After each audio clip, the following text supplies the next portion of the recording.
Thank you everyone for joining us in celebration of our graduation.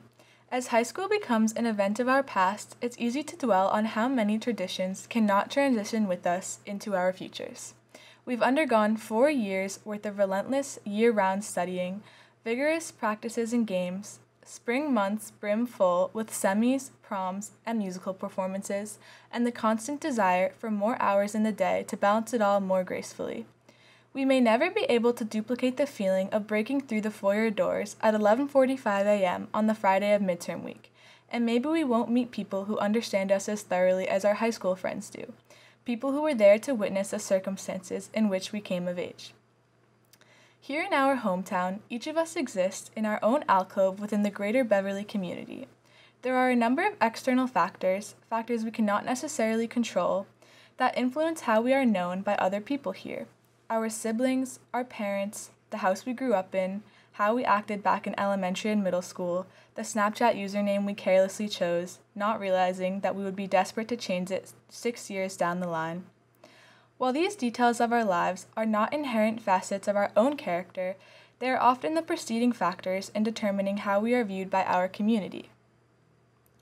Next year, regardless of whether we're headed to college, military service, employment, or abroad, we're going to meet people who grew up far from Beverly, the majority of whom will probably have never even heard of it.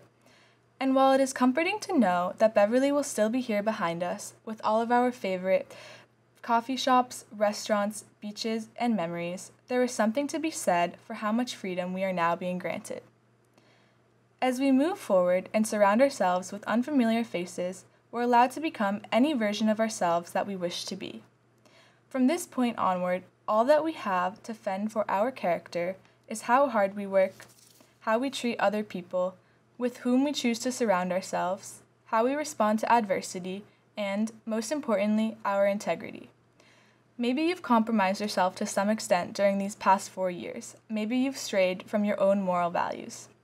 As the last several months have made clear, the world does not need more people finessing the system. It needs people who speak and act the truth. Earning your own authentic triumph is abundantly more fulfilling than taking a shortcut. In a world that has proven to be so unpredictable, there are things that we can control. We are the only people who can ensure that we present ourselves as humble, diligent people. More importantly, we are the only people who get to decide whether we are proud of ourselves, and we are the guardians of our own integrity. I wrote the majority of this speech weeks ago. Like many graduation speakers, I drew upon my perspective of the world and derived a message that I thought was representative of a universal human experience. My conclusion that we are able to shed our identities and redefine ourselves upon moving away from home is reminiscent of the liberal tradition. But we've since witnessed another wave of despicable racial injustice, and now I don't feel comfortable proclaiming that we all have an equal opportunity to be perceived however we wish. Is it true that character is destiny, or is it more complex than that? Be wary not to conflate your experience, which is a reflection of the cards you were dealt, with the universal truth about the human condition.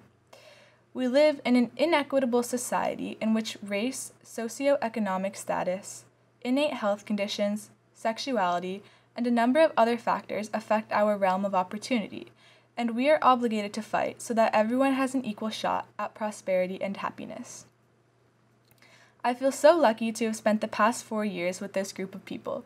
All of you are ambitious, spirited, and, as we have learned the hard way, resilient. Congratulations to the Beverly High School class of 2020.